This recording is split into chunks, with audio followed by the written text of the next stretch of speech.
Bugünden itibaren sizlere hem bu İskoçya'yı anlatacağım. Bu gezimde hiç yapmadığım bir şey yapacağım. Elimde 50 pound var. Size çok güzel bir kare göstereceğim. Harry Potter ürünlerini satan şu mekana gireceğiz. Gayda. Çok iyi.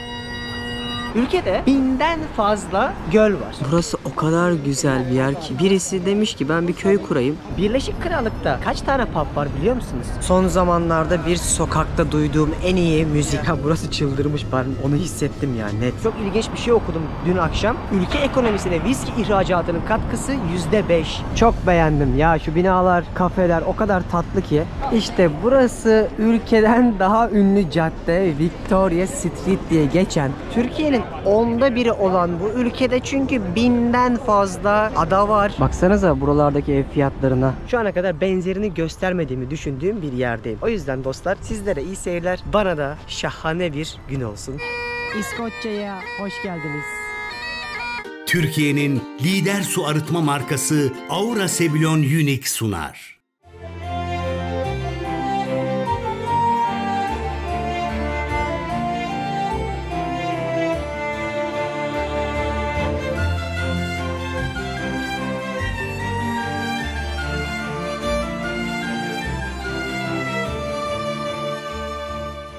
Hanımlar beyler, ben Deniz Pehlivan. Sizlere şu anda belki de dünyada size bu zamana kadar gösterdiğim en gotik, en kasvetli yapıların olduğu ama pek de muadilini göremeyeceğiniz harika bir ülkenin başkenti İskoçya'nın Edinburgh kentinden merhabalar diyorum. Böyle sessiz bir yerde girişi yapmak istedim çünkü sizi bugün çok güzel böyle Old Town bölgesine götüreceğim. Hemen şunun arka tarafında, çok yakın bu konumdayım. Sessiz sessiz buraya nasıl geldiğimi, ne yaptığımı hemen bir girişini yapıp anlatmak istiyorum. İngiltere, İrlanda, Galler gezisinden sonra artık İskoçya'ya geldik. Buradan da aşağıya ineceğiz ve sonra Türkiye'ye döneceğiz. Galler'i çekmek istemedim. Daha önceden zaten çekmiştim. Hatta onun bir videosunu da yaptım, YouTube'da izlersiniz. Ama İskoçya'yı bir kere daha sizlere aktarmak istiyorum. Çünkü İskoçya'yı aktarmak çok da öyle kolay bir şey değil ve aynı zamanda zor olsa da çok keyiflidir. Burası bence Kuzey Avrupa'nın genel olarak en güzel ülkelerinden bir tanesi. Yemyeşil bir tabiatı var. Birleşik Krallık'ta olmasına rağmen bambaşka kültürü, tarihi, öyle ki hani Scotland ismini bile İngilizlerin söylediği aslında ülkenin isminin başka olduğu bir diyar. Bugünden itibaren sizlere hem bu İskoçya'yı anlatacağım hem de Edinburgh'da çatır çatır akşama kadar birlikte gezeceğiz. Çok güzel bir gezi olacak. Çok farklı deneyimler göstereceğim size. Aynı zamanda görsel olarak, kent anlamında şu ana kadar benzerini göstermediğimi düşündüğüm bir yerdeyim. O yüzden dostlar sizlere iyi seyirler. Bana da şahane bir gün olsun. Gerçekten Edinburgh beni bu gezide en çok heyecanlandıran duraklardan bir tanesi. Bu arada bu gezimin bütün detaylarını yine açıklamaya koyacağım. Oradan bakarsanız. Hatta sadece Edinburgh'u anlatmayacağım. Buradaki göller bölgelerinde etrafta yapabileceğiniz seyahatleri, gezilere kadar anlatacağım. Çünkü ben onları da daha önce yaptım. Hadi bakalım Edinburgh gezimiz başlasın. Hemen Edinburgh'a giriş 101. Ülkenin kültürel başkenti burası. UNESCO koruması altında. 5,5 milyon kişinin yaşadığı bir ülke. Kişi başı gelir 2500-3000 pound civarında ama Birleşik Krallık ülkeleri içerisindeki ekonomisi zor diyebileceğim, hayat şartlarının pahalı olduğu diyarlardan birindeyiz. En büyük ihracat kalemi viski. Ülkedeki viskilerin %80'ini dünyaya ihraç ediyorlar ki viski İrlanda'dan çıkmadır ama bunu markalaştıran İskoçlardır. Bununla beraber inanılmaz bir hayvancılık var. Yani muadilini çok az yerde görebileceğiniz, kişi başına bilmem kaç tane, 2-3 tane koyun düşen, yolda bile gelirken o kadar çok meralarda hayvancılığı görüyorsunuz ki büyükbaş, küçükbaş, özellikle koyun, böyle dağlar, tepeleri bembeyaz bir şekilde. Zaten gördüğünüzde durumu anlıyorsunuz. Bu kadar, yani şu gezimin içerisindeki en çok koyunu ve hayvanı bu yolculukta gördüm. Burası da Birleşik Krallık ülkesi. Diğer Galler, İngiltere ve Kuzey İrlanda gibi. Bununla beraber buraya da yine Birleşik Krallık vizesi alarak gelebiliyoruz. Ülkede 1000'den fazla göl var. Neredeyse ülkenin %20'si ormanlık. O yüzden tabiatı şahane bir coğrafyaya geldik. Hava mis, çiçek ama pek tabii ki takdir edersiniz ki kuzeye geldiğimizden dolayı hava bir açar bir kapar. Özellikle kışlarda soğuk geçer buralarda. Çok ilginç bir şey okudum dün akşam. Ülke ekonomisine viski ihracatının katkısı %5. Bu çok yüksek bir oran. Yani dünyanın belki de hiçbir yerinde göremeyeceğiniz bir oran. O yüzden bu adamlar yemeği, içmeyi, doğayı seviyorlar anlayacağınız. Bu arada önemli bir not daha söyleyeyim. Bütün Birleşik Krallık ülkelerinde çeşmelerden su içebiliyorsunuz. De su alırsanız 2 pound yaklaşık olarak. Hemen bu girişi de yapmış olayım ekonomik tarafında. Bir kahvaltı yaparız. Ondan sonra şu Edinburgh'un o tam filmlerde gördüğünüz merkez noktaları şu taraflar. Arkasına geçtikten sonra birlikte Old Town bölgesini, UNESCO koruması altındaki o yeri gezeriz. Çok güzel binalar var ama gerçekten çok beğendim. İlk geldiğinizde harika bir yere geldiğinizin farkına varıyorsunuz. Ve bu gezimde hiç yapmadığım bir şey yapacağım. İlk defa pound'la video çekeceğim. Elimde 50 pound var. 50 pound'unuz varmış gibi düşün. Konaklamayı saymıyorum çünkü burada konaklamayı hostelde de yaparsın, otelde de. En azından ben bir gün buraları gezerken ne yiyorum, ne içiyorum, kaç para harcıyorum görürsünüz diye bu örneği veriyorum. Kafanızda yine her ülkede yaptığım gibi bütçesel bir fikir olabilir. Böyle olduğunda en azından hayal kurmakta, izlemekte kalmazsanız hayal de kurarsınız. Buralarda bagel diye bir şey var. Bizim bildiğiniz ekmeğin arasına simit gibi düşünebilirsiniz daha doğrusu. Bir şeyler koyuyorlar. Böyle sandviç gibi yiyorsunuz. Şuranın puanı bayağı iyi. Gelmişken bir kahvaltıyla güne başlayalım bakalım. Oo, bu kalabalık ne ya? Sanırsın bedavaya veriyorlar. Aa, bekliyor insanlar. Abi bu ülkelerin hepsinde sıra beklemekten bıktım usandım ya. Yani restoran boş olsa bile kapıda bekliyorsun. Çok yavaşlar. Onların keyfine göre gerekirse 15 dakika bekletiyorlar seni. Böyle bir durum var. Aklınızda bulunsun. İnsan sinirleniyor artık bir süre sonra. Gerçekten çok rahatlar, çok yavaşlar, sakinler. Başka restoran mı yok? Buluruz. Mekanların güzelliğine bak bak. 3-5 tane çiçek koyunca bile ne kadar güzel bir tarzı oluyor. Pret a Manger'lar var ya abi. Burada da her yerde var. İngiltere'de göstermiştim size. O yüzden bir daha çekmeyeceğim, anlatmayacağım. Kahve zinciri. Aynı zamanda harika sandviçler satıyorlar. Bu arada yine para birimi pound oldu. Onu da söylemeden geçmeyeyim. Şöyle bir sandviç ve kahveye 8 pound verdim. Vallahi şu da olmasa kahvaltı buralarda sıkıntı yani. Artık buna da alıştım. Dünya turundan da hatırlıyorsunuz yani. Meyve kahvelerle günümüzü geçirdiğimiz için şu benim için çok büyük bir zenginlik yani. Baget ekmek. Gerçekten çok iyi. Bizdekinin aynısı. Kahvaltımı yaptım. Karnım tok, sırtım pek. Old Town'a doğru yürüyelim bakalım. Havaya hiç bakmayın. Bu hava iyi bile. Öyle ki yani yaz ayı buranın en iyi dönemleri, kışın hep karanlık. Artık şu gri havaya Birleşik Krallık'ta alıştığımı söyleyebilirim. Türkiye'deki gibi değil. Bu konuda bu insanlar niye bizim Fethiye'ye falan Marmaris'e sürekli geliyorlar daha iyi anlıyorum. Resmen güneşe hasret kalıyorsunuz. Size çok güzel bir kare göstereceğim.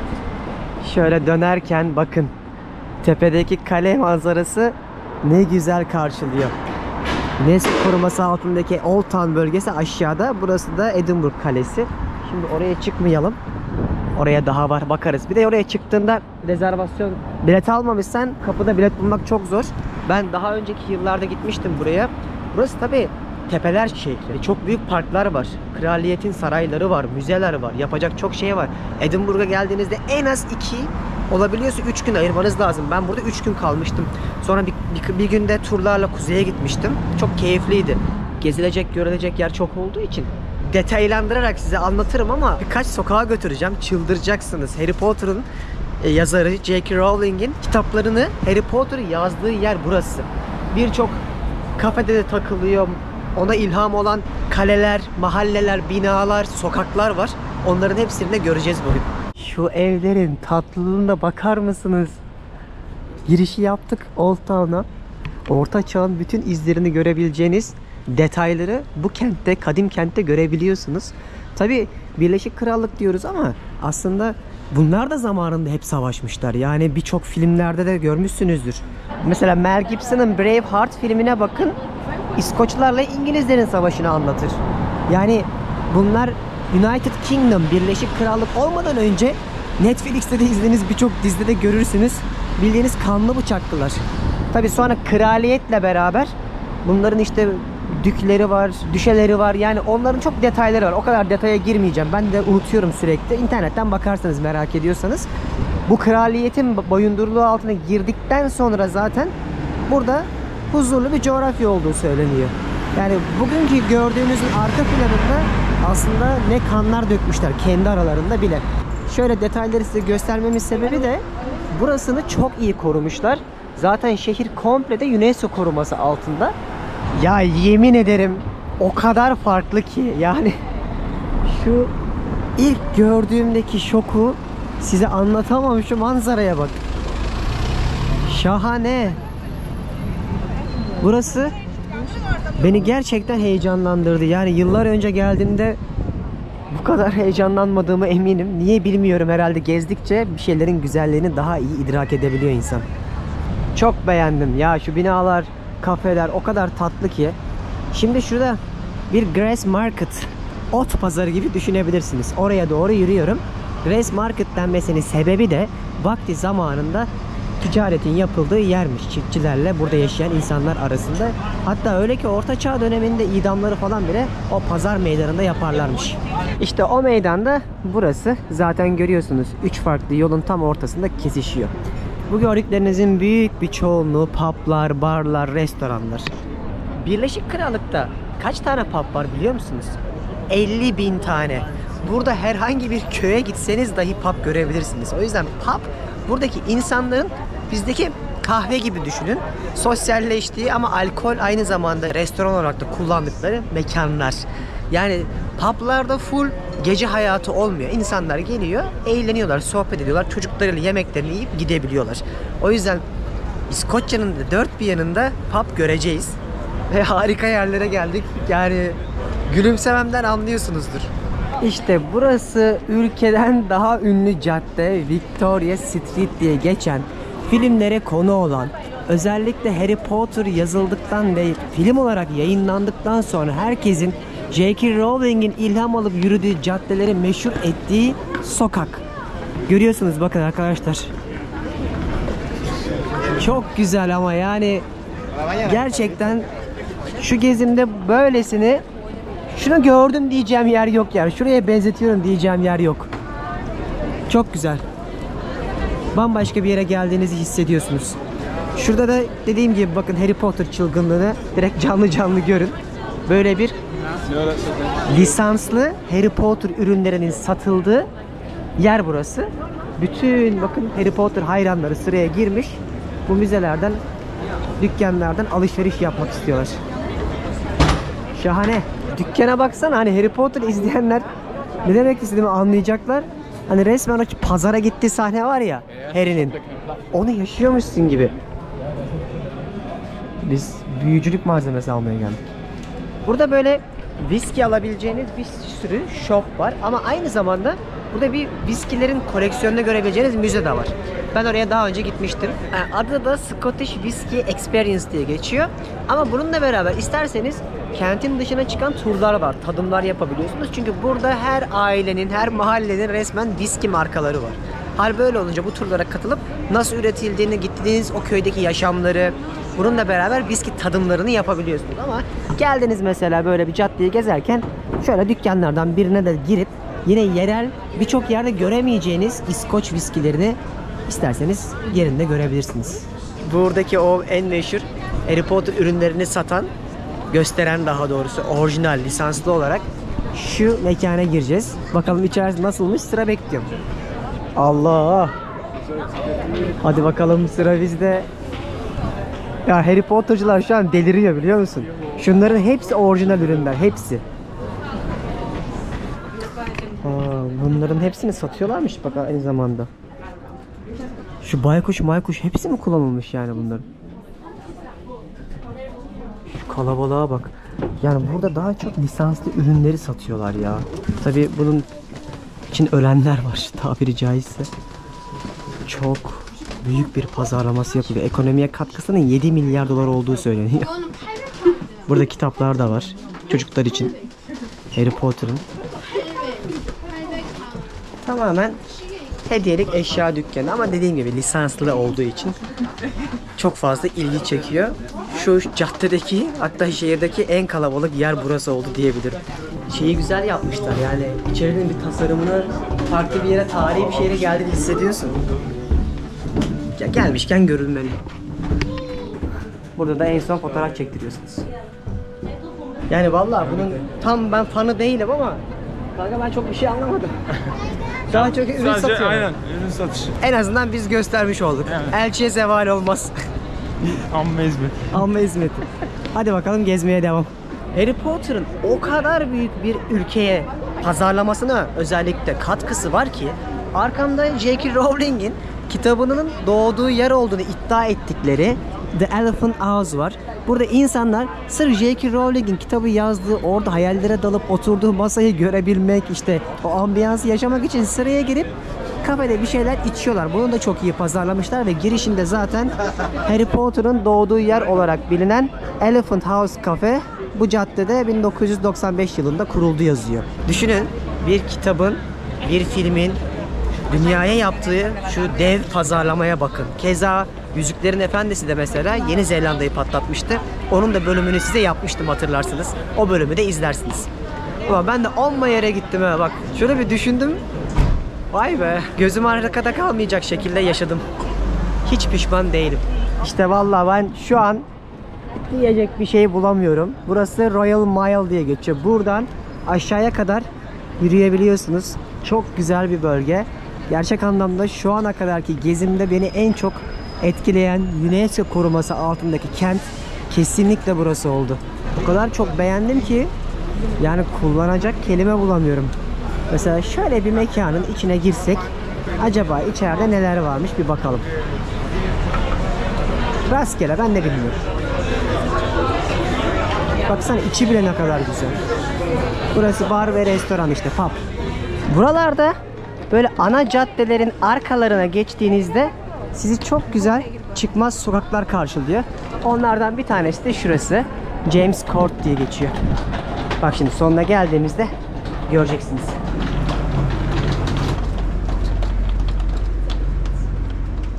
Böyle bir avlu mu derler. Öyle bir yere çıkıyoruz, bak hiçbir şey yok. Filmlerin niye burada çekildiğini daha iyi anlıyorsunuz değil mi? Şahane. Bu Black Cab dedikleri siyah taksiler bak burada da var. Bu Aston Martin'i miydi ya? Önünde sanki onu gördüm. Böyle birçok araç burada elektrikte, o yüzden hiç araba sesi duymuyorsunuz. Royal Mile Caddesi'nde kraliyet diye geçiyor, işte kraliyet yolu gibi düşünebilirsiniz. Özellikle kraliyet aileleri buraya geldiğinde bir de bunların sarayları var. Aa Gayda.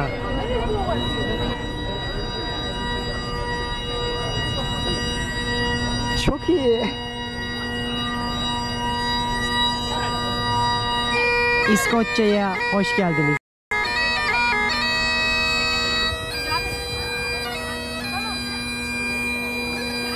İskoçların bu kıyafetine kilte deniyor ve özel günlerde genelde giyiyorlar. Öyle herkes bunu giymiyor. Bir de her klanın, her bir köyün gibi düşünebilirsiniz, farklı model kilteleri oluyor ve bunu daha çok erkekler giyiyor. İskoçya'da aynı zamanda golf de çok ünlü.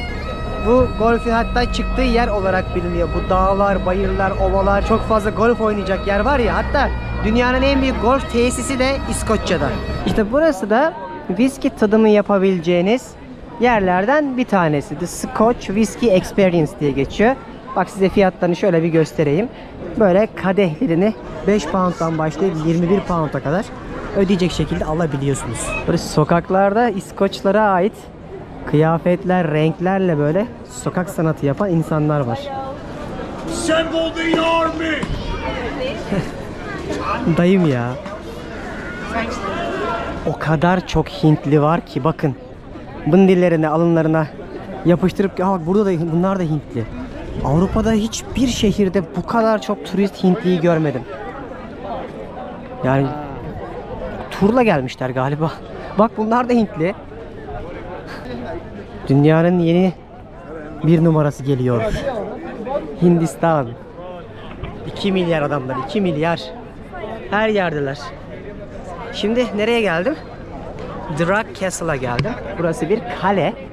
İsterseniz burayı da gezebiliyorsunuz ama bugün gördüğünüz gibi sold out olduğu için ben giremedim. Kapalı. Ben zaten bunların hepsini zamanında girdim. Sizlere gösteriyorum. Siz girmek isterseniz gelmeden önce bunların hepsini yazın.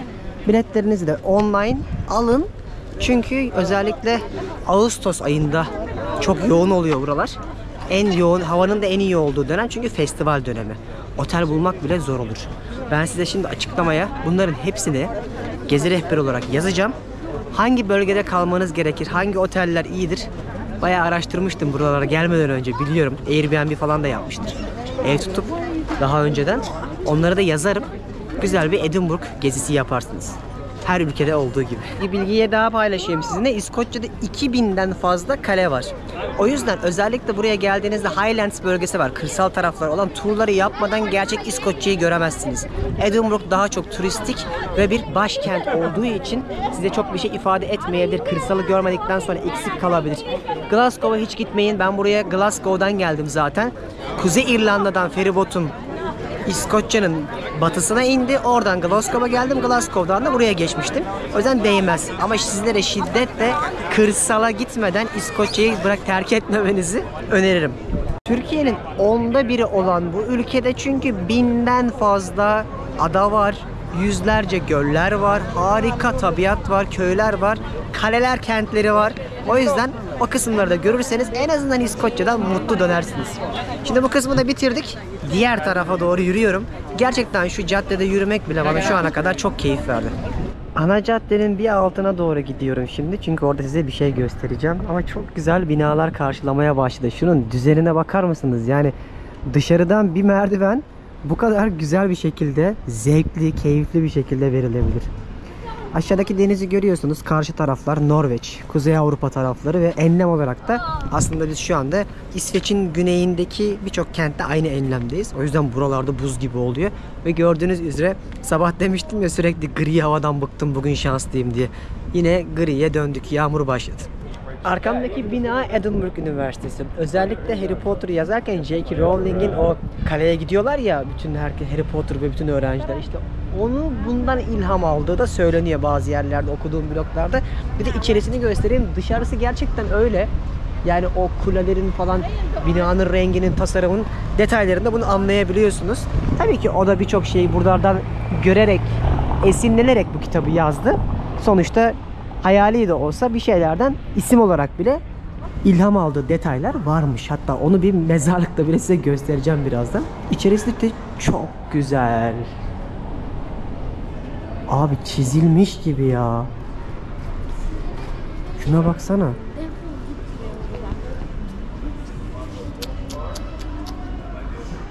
Aa, çok beğendim burayı da. Yani gotik mimarinin mi diyorlar buna? Kralını görüyorsun buralarda gezerken. Baksana şurada ya. Sanki biri gelmiş oraya çizmiş gibi.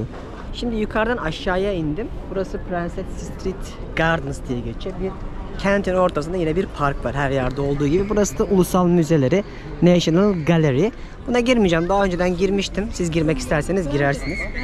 Bu kentlerin en çok sevdiğim yanı bir anda yukarıda bir kaosun içerisindeyken 10 dakika yürüdüğünüzde böyle sakin dingin parklara ulaşabiliyorsunuz. Arkamda gördüğünüz tren istasyonlarından bir tanesi. Ana terminal mi bilmiyorum ama buradan da ülkenin birçok yerine trenlerle ya da İngiltere'ye geçebiliyorsunuz. Gerçekten şu verdiğim bilgilerin umarım hani gezerken farkına varacaksınız. Bilmiyorum, yorumu siz yapın ya. Bu kadar gezi rehberi kafasında kaç kişi YouTube'da içerik üretiyor Türkiye'de bilmiyorum. Çok az kişiyiz ama şu verdiğim emeklerin kıymetini umarım bir gün dünyayı gezerken anlarsınız. Gerçekten çok zor, çok araştırıyorum. Bazen duruyor da. Ama bunun geri dönüşünün özellikle gezdiğim yerlerde sizlerle denk geldiğinde beni en çok motive eden kısım para pul kazanılır bir şekilde. Benim hiçbir zaman önceliğim para olmadı ama şu motivasyon harika bir şey. Yazın bakalım güzel yorumlarınızı, beğeninizi eksik etmeyin. İnsan sevdiği işi yaptığında bir de takdir gördüğünde günü bir başka güzel geçiyor. Çok güzel bir parktan artık geçerek öğle yemeği yemek istiyorum. Yine acıktım. Her yerde böyle sokak sanatçıları şov yapıyor.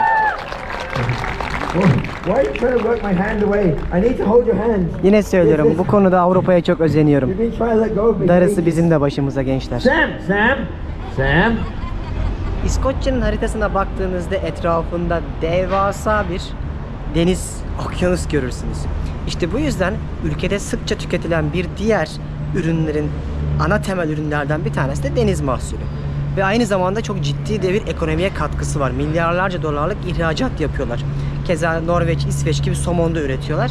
Ve buraya kadar gelmişken de güzel bir deniz mahsulü öğle yemeği yemek istedim.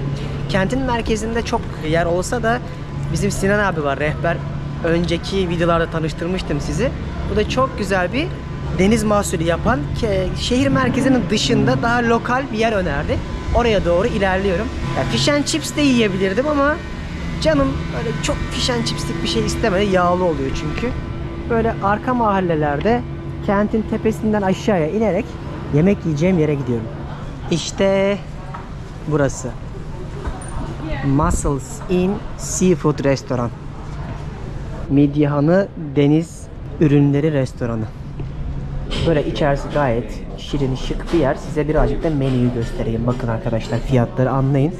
Ben şöyle bir mussels söyledim, natural olan. Yani midye 15 pound. Ama diyelim ki böyle bir deniz mahsulü tabağı isterseniz 34 pound. Ama karidesler, işte deniz tarafları, levrekler, bayağı bir şey var içinde. Ama karides isterseniz de böyle en büyüklerinden 24 pound. Yani gerçekten buralar zaten pahalı da şu ana kadar Birleşik Krallık'ta uygun hiçbir yer görmedim. Bence burada yaşayanlar için de çok pahalı şeyler bunlar. Yani 20 poundlar, 30 poundları yemek oldukça iddialı. Çünkü burada insanlar zaten ayda 2000 ila 2500 pound kazanıyor ortalama. Yani kiralar zaten dünya para. O yüzden bakmayın bu fiyatlara. Onlar euro pound kazanıyor gibi düşünmeyin. Burada 20.000 pound kazanmıyorlar, örnek veriyorum. Genelde maaşlar 2-2500 pound. 80 pound kazandığınızı düşünün. Bir yemek yiyorsunuz, 20-30 pound veriyorsunuz. Kira hariç. Bunu da böyle hani en azından gelecekseniz bütçe anlamında ön bir bilginiz olsun diye söylüyorum. Yurt dışına gittiğimde daha çok bizde az olan şeyleri yemeyi seviyorum. Bu da onlardan biri istiridye. Buna bayılıyorum. Kaç videomda size anlatmışımdır. Gerçekten çok lezzetli. Neredeyse her ülkede bulduğumda yiyordum. Şöyle abi. Bildiğin okyanus kokuyor var ya. Şöyle bir şey. Annem zaten bize okula giderken beslenme çantamıza istiridye koyardı. Seven aşık olur. Nefret eden de masaya dahi oturmaz. Öyle bir ürün bu. Harika. Bayılıyorum buna. İşte benim Avrupa'da en çok sevdiğim şeylerden bir tanesi de böyle midyeler arkadaşlar. Deniz mahsulü konusunda Avrupa'da çok güzel yemekler yiyebiliyorsunuz. Şimdi bunları sevmiyorsanız, dini olarak baktığınızda kabullenmiyorsanız eğer tabii ki yemeyin, ama ben seviyorum. Özellikle bunu İtalya'da çok iyi yaparlar. İçine böyle domates soslu falan koyduklarında da güzel oluyor, ama ben bunun bu sade halinde seviyorum. Bildiğin haşlanmış midye yiyeceğim. Bu yaklaşık olarak 1 kilo. Çok güzel görünüyor. O kadar sıcak ki limonlar yanmış. Şöyle içinden midyesi.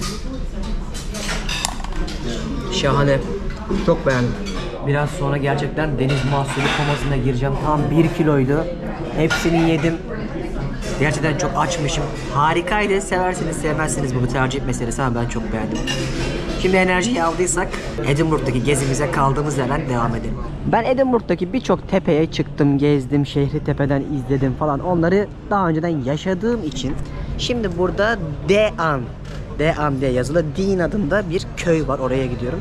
20 dakika yürüme mesafesinde. Hem gelmişken kendim göreyim hem sizlere göstereyim. Bakalım vloglarda övdükleri kadar var mı? Çünkü genelde burada insanlar o size gösterdiğim merkezdeki yerleri geziyorlar. Kafelerde, Harry Potter'ın yazıldığı yerlerde zaman geçiriyorlar. Sokaklarda, restoranlarda, barlarda vakit geçiriyorlar. Burayı da son zamanlarda bayağı bir blogger yazmaya başlayınca dedim ki bu kadar insan yazdıysa bir sebebi ola. Bakalım var mıymış? Deniz Pehlivan sizler için göstersin. Çok güzel yerden yürüyorum gerçekten.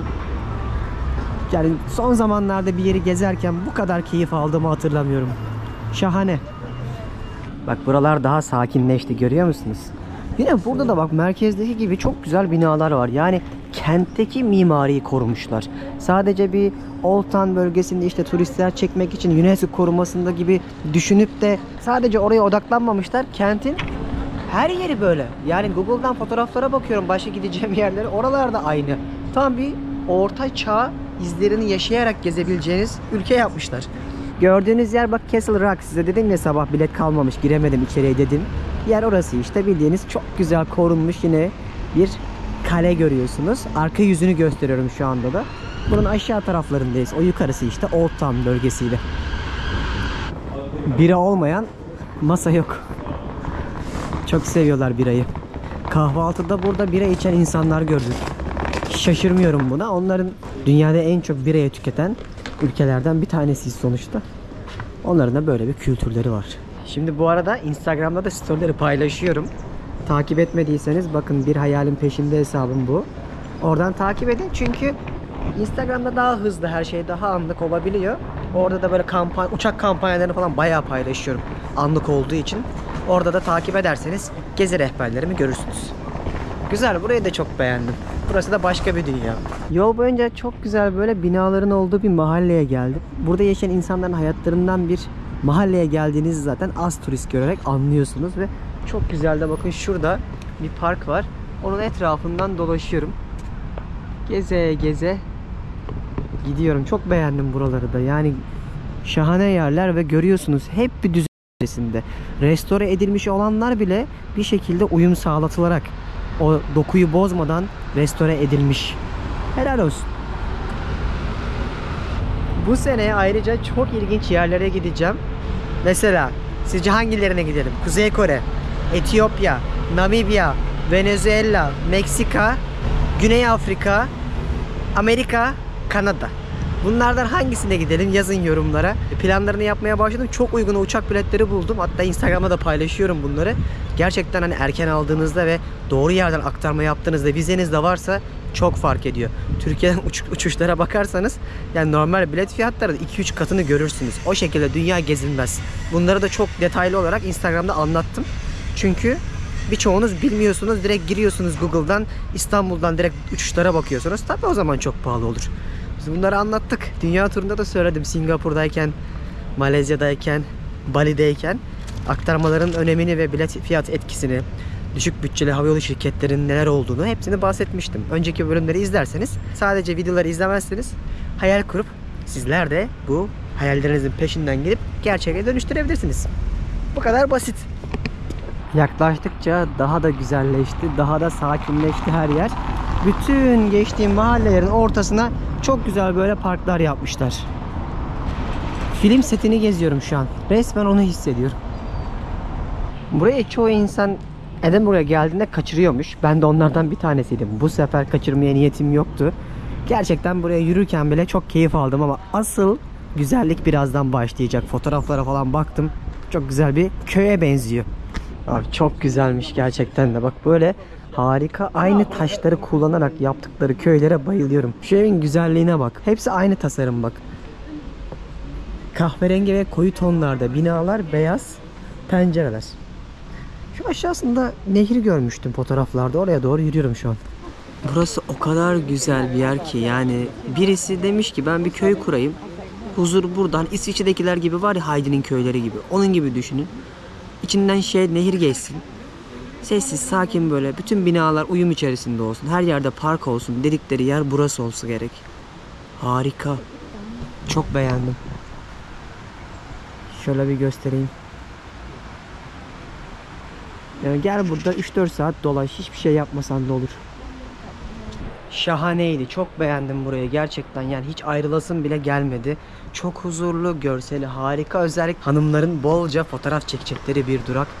Ve yine söylüyorum, burada benim hayran olduğum en güzel şey nasıl koruduğunuz, nasıl bu uyum içerisinde yüzyıllardır gelen bu yapıları, hani biriniz de ulan şu çatıyı kaçak yapayım, şunun üstüne bir kat çıkayım, şunu yapayım diyen olmadı mı? Kendi kafasına göre boyayan olmadı mı? Yani benim Avrupa'da hani herkes şey diyor ya, ne var Avrupa'da ya? Avrupa'da düzen var. En önemlisi bu. Benim her seferinde gelip gıpta ettiğim şey de bu. Türkiye'deki sahillere bu sene hiç gittiniz mi bilmiyorum ama çöp olmayan plajımız yok. Ben bu yaz fotoğraf çekerken bile yoruldum çöp toplamaktan. Çünkü artık her yerin pislik içinde görünce insan artık kalbi ağrıyor. Yani üzülmüyor musunuz siz de? O yüzden Avrupa'da ne var diyenlere, Avrupa'da bu var işte. Düzen ve sıkıyorsa hadi o çöpü at korkusu olduğu için insanlarda bir nevi sisteme, düzene ayak uyma zorunluluğu var. Bu konuda özenilmesi gereken çok iyi sistemi oturtmuşlar. Buradan ayrılıyorum. Çok güzeldi, çok keyifliydi. Edinburgh'a gelirseniz kesinlikle burayı da görün. Baksanıza buralardaki ev fiyatlarına. Şurada yazıyor bak, 1550 pound. Şurada keza 1500 poundlarda. 2+1'miş mesela. Yukarıda 2000 pound civarında şöyle müstakil ama biraz dışarıda. Yani bunu diyorum. Burada satın alma gücü hiç iyi değil bence.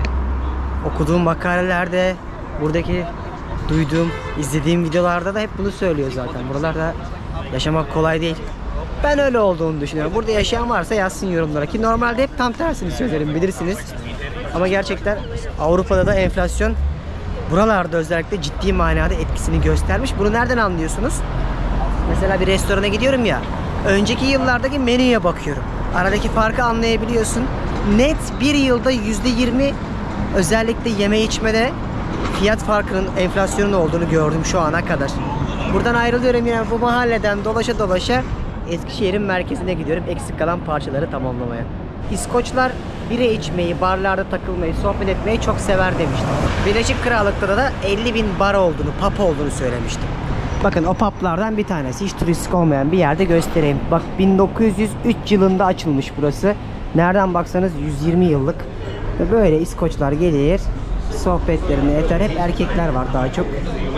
Böyle çok bira kokan bir ortamdır.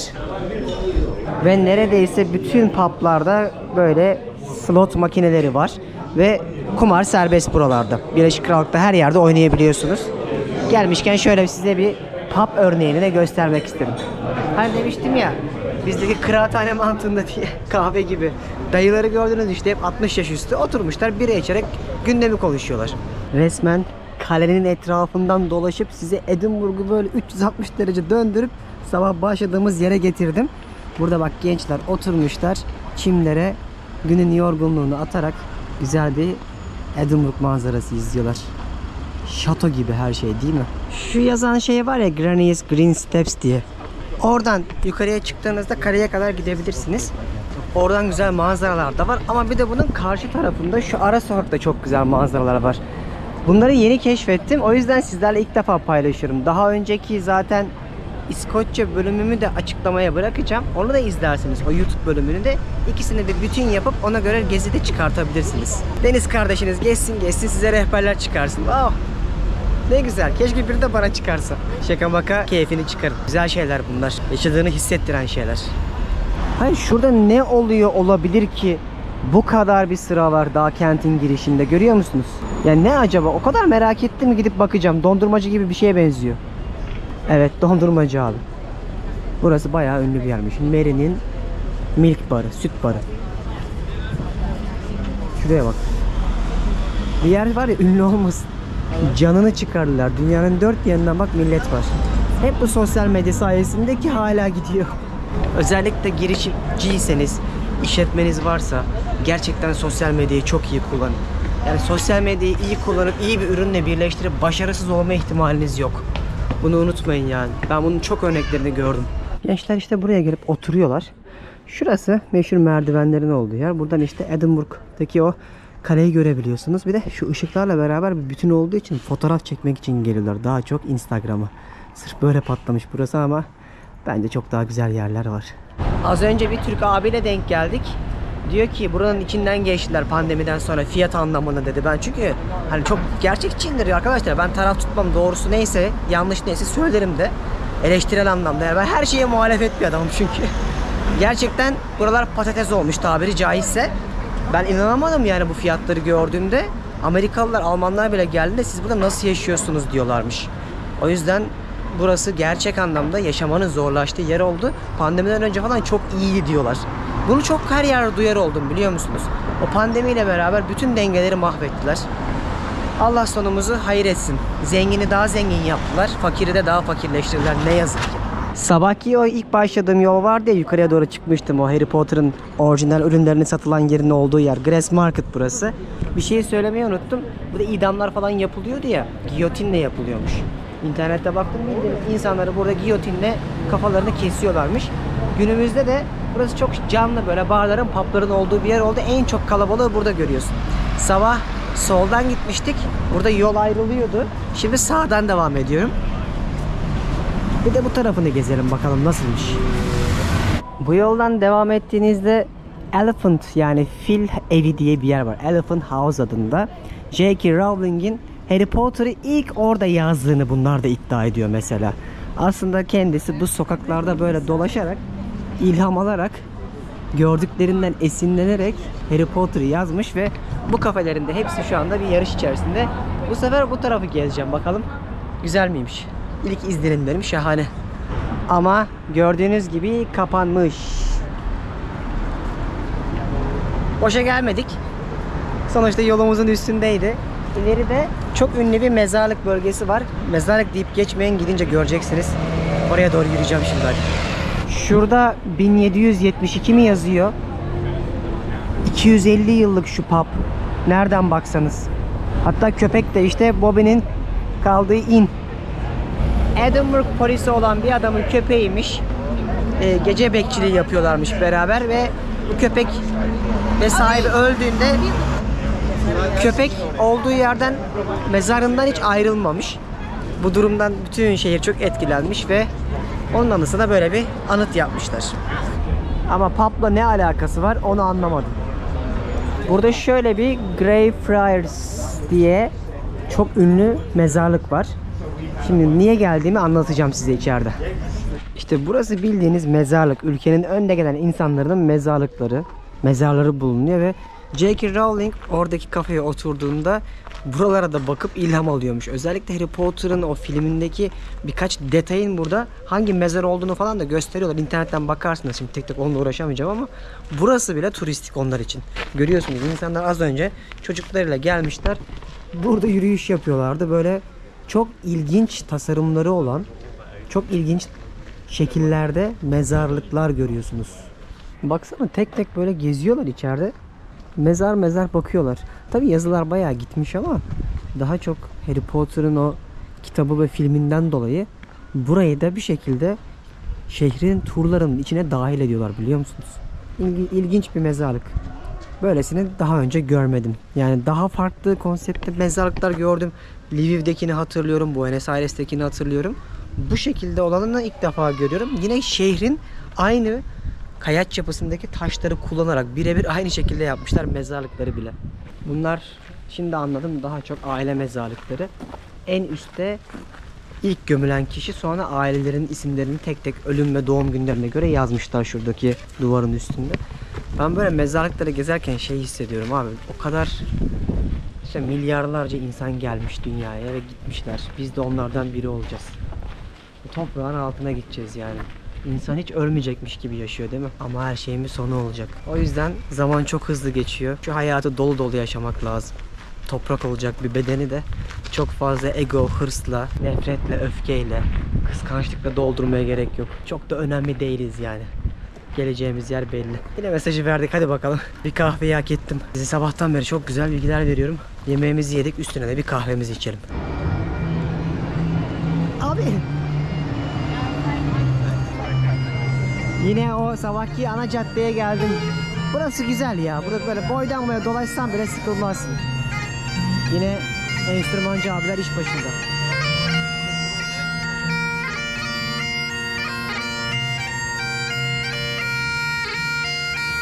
Burası da St. Giles Katedrali. Şehirdeki en ünlü katedrallerden bir tanesi. 400 yıllık mıydı? Tam unuttum yılını. Birazdan kapanacaktır. Kapanmadan bir içini gezelim. Bayağıdır size katedral göstermiyordum. Buna ben de girmedim diye hatırlıyorum. Nedense birçok şeyi unuttum zaten.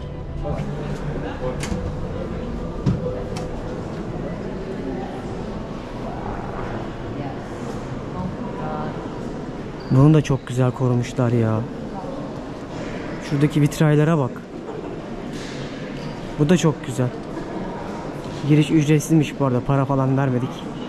Şimdi size önemli de bir şey söyleyeyim.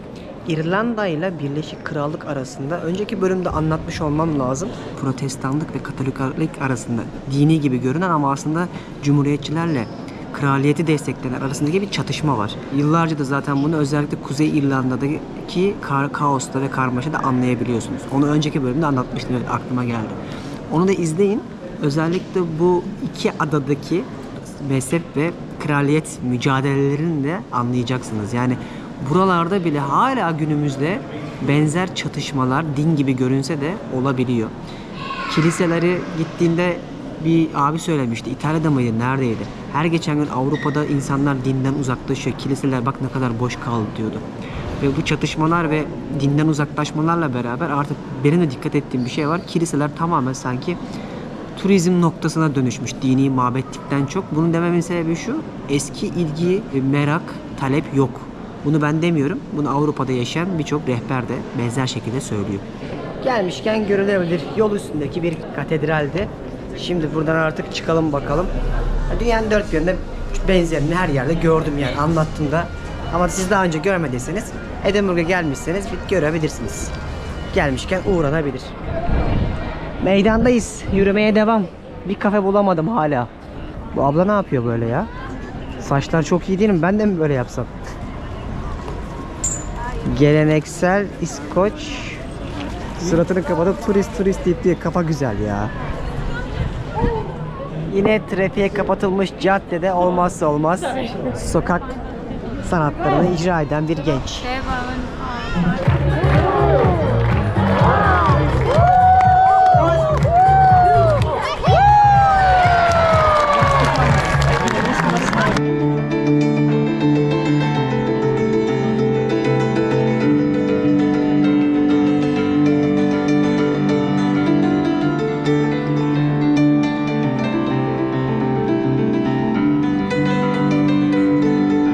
Son zamanlarda bir sokakta duyduğum en iyi müzik, en iyi sanatçıydı. O piyanoyu çalan çocuk. O kadar güzel. O canlı ham sesi duymak böyle o kadar muhteşem, insana huzur veriyor ki. Sanat muhteşem ya gerçekten. Çocuklarınızı da sanata teşvik edin arkadaşlar. Gerçekten insan kıymetini bilmeli böyle şeylerin. Huzur ya vallahi. Abi burada da evsizler var, bak görüyor musunuz? Yani Avrupa'nın her yerinde evsizleri çok görmeye başladım ben. Bu kadar var mıydı eskiden bilmiyorum ama şu Birleşik Krallık'ta sanki Asya, yani Endonezya'yı geziyorum, Filipinleri geziyorum yani. Bu dönemde çok üzücü ya gerçekten. Şurada çok hoş bir kafe görmüştüm. Günün yorgunluğuna atarım demiştim burada. Adı şu. Kesla Geta Cafe. Baya böyle kekleri mekleri güzel görünüyordu. Şunu falan böyle seviyordum ben. Milföylü bir şey bu. Bir tatlıyla kahve keyfi yapalım. Şöyle kahve ve milföylü bir tatlı söyledim. Dayanamadım, yedim bir parça. Çekmeyi unutmuşum. Üzerinde tarçınlar falan var. Abi tipinden anlamıştım zaten. Artık böyle bakınca anlıyorum birçok şeyi. Çok beğendim. Buraya gelin, güzel.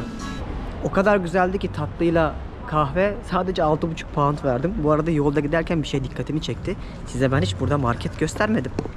Hadi gelin şuna girelim. De diyordum ya, markete gidersin şöyle somon alırsın mesela, ekmeğin arasına falan koyup yiyorduk, çok güzel oluyor. 5 pound, şu karidesler 3 pound falan. Ama tabii 100 gram onlar. Burada yeşillik her şey taneyle satılıyor. Şöyle havuçların mesela paketi kilosu 2 poundmuş. Normal. Öyle market videosu çekmeyeceğim de gelmişken size bakın diye gösteriyorum. 10 pound mu? Tavuk göğsü çok pahalı. 10 pound çok iddialı bir tavuk için ya. Ya burası çıldırmış, ben onu hissettim ya net. Şöyle mikrodalgada pişirilebilen hazır makarnalar var. Kilosu 8'miş ama hani paket olarak satıyorlar 3.50'ye. Bunu alıp mikrodalgaya atıp da yiyebiliriz. Düşük bütçeli buralarda da gezilebiliyor sonuçta ama ben birazcık daha vlog hazırlamak için böyle restoranları falan da sizlere gösteriyorum. Bir de seviyorum yani. İnsan yaş aldıkça iyi restoranlarda birazcık yeme içmeyi de deneyimlemek istiyor. En ucuz şey buralarda genelde alkol. Yani 5 pound'a falan baksana bir şişe şarap satıyorlar. Şurada bak farklı markalar var 6 pound'a. Şurada biralar var. Yani ben bu şişelerde bira içmeyi sevmiyorum. Buradaki fıçı biralar zaten çok güzel. Ama normalde şöyle büyük bir tane bira alsan bile 2,5 pound. Ama 2,5 pound Avrupa şartlarında bir bira için pahalı. Yani buraların pahalı olmasını artık hani net bir şekilde bu mukayeseyi yapabiliyorum. Hani Almanya'sını, İtalya'sını, İspanya'sını da bildiğim için buralar biraz insanı üzebilir gezerken. Yani en kötü su bile şunlar işte neredeyse 1 pound'a geliyor. Şu ya şu. Şöyle bir su 1,35 pound markette bile yani. Düşünsenize. Gözden kaçırmışım az önce. Bak mesela şöyle kanatlar var. Ya da butlar var. Kilosu ne kadar uygun? 3 pound. 2,20 ya kanatın 1 kilosu arkadaşlar. Yani net Türkiye'den bile ucuz. Biliyorum kaç para olduğunu. Şurada bildiğiniz normal kıyma yemiş, bu et değil. 7 pound'a geliyor kıymanın kilosu. Şuradakiler domuz. Onlar da 7 ila 10 pound arasında yaklaşık olarak. Yani şöyle düşünün. Burada çalışan biri bir aylık en kötü maaşıyla 300 kilo kıyma alabilir. Matematiksel olarak dengesini, yani satın alma gücüne göre böyle bakın ama dediğim gibi kiralar burada fahiş fiyatlarda. Belki bir gün İskoçya'da yaşamak isterseniz diye videonun bu kısmında yapmış olayım. Uyumuşum, biraz içim geçmiş ya. O kadar yorulmuştum ki bugün kaç kilometre yürüdüm. O yüzden akşam yemeği unuttum. Normalde ben burada bir tane Brezilya restoranı var. Sınırsız yiyorsunuz saatlerce. Onu çekecektim ama restoran kapandı. 45 pound'tu, aklınızda bulunsun. 2 tane çok güzel var burada. Eğer Edinburgh'a gelirseniz uğrayın. Ben daha önceden deneyimlemiştim. Şimdi böyle hızlıca şurada bir restoran buldum. Her yer neredeyse 10'da kapanıyor. Güzel bir yer diye düşünüyorum. Bir yemek yiyeyim. Sonra artık şurada bir pub var. Pub'a gideriz. Orada da size pub kültürünü gösteririm. Akşam ne yapıyorlarsa. Öyle bir İskoçya gezimiz artık yavaş yavaş biter. Evet, restoran buydu. Los Amigos, ama hayırlı olsun kapalı. Allah'ım ya Rabbim ya. Şimdi bir şekilde içeriye girdim. Son siparişleri alırız dediler. Şöyle güzel bir et söyledim. Ben lafta bugün 50 pound'a ne yaparım demiştim ama gördünüz 50 pound burada çöp yani. Hani şu yemeğe bile 30 pound falan vereceğim. Bir et, bir de şarap söyledim. Güzel. Neyse, bugün aç kalmayacağım en azından. Çünkü geçen gün aç kaldım, odaya zorla pizza söylemiştim. Başıma böyle şeyler gelebiliyor. Afiyet olsun bana. Vallahi yemeği yedim ama hiç beğenmedim. İlk başta güzel geldi, sonra direkt 35 pound para verdim. Şimdi akşam oldu. Burada birkaç tane size pub kültürünü göstermek istiyorum. Ne yapıyorlar bu İskoçlar Edinburgh'da? Hadi gelin görelim. İşte böyle publarda zaman geçiriyorlar. Bira içiyorlar ve barın keyfini çıkarıyorlar. Klasik İskoçya'da, İrlanda'da, İngiltere'de hep görebileceğiniz mekanlar böyle. Günaydın. Şu an sabahın saat 7'si. Bugün buradan artık ayrılıyorum. Yine Birleşik Krallığa geri döneceğim. Orada biraz 4 gün kadar kalıp sonra İtalya'ya uçacağım. Akabinde de size Avrupa'nın diğer ülkelerini göstermek istiyorum. Edinburgh şahaneydi, daha uzun kalmak gerekebilirdi. O yüzden buralara kadar gelirseniz açıklamadaki bütün önerilerimi, hangi bölgede kalmanız gerektiğine dair bütün önerilerimi okumanızı öneririm. Oradan bakarsınız. İlgili blog yazılarımı da yönlendireceğim. Onlar da size yardımcı olur. Şimdilik benden bu kadar. İzlediğiniz için teşekkür ederim. Yine güzel yorumlarınızı ve beğenilerinizi yapmayı unutmayın. Bir sonraki bölümde görüşmek üzere. Bay bay. Türkiye'nin lider su arıtma markası Aura Sebilon Unique sundu.